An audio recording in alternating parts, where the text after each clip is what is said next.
Voice edit voice. Action.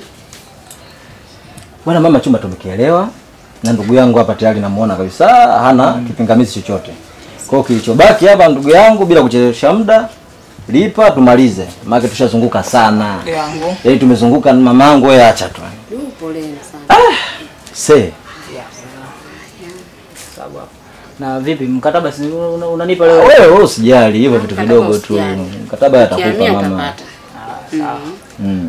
Miezi 6 hiyo si ndio? Miezi 6 sawa mama. Sije baadaye tukakunjana hapa. Vipi hapa hamna mashaiti sana maana unajua vijana sisi. Hapa kwangu mashaiti hapo. Utachokikuta huko ndani kiache hapo hapo. Yaani usikitoe kitu chochote utachokikuta.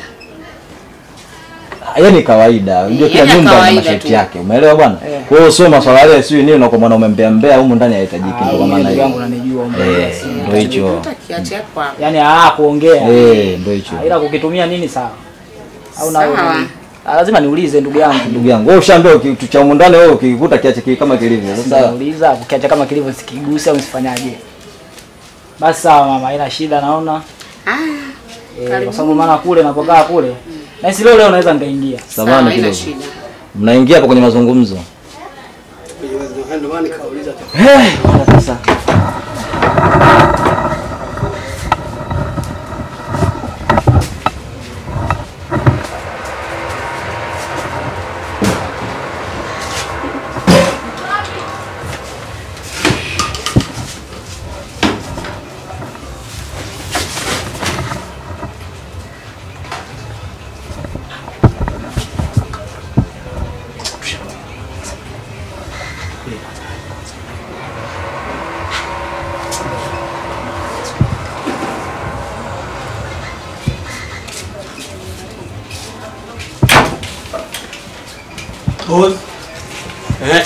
Nanti nak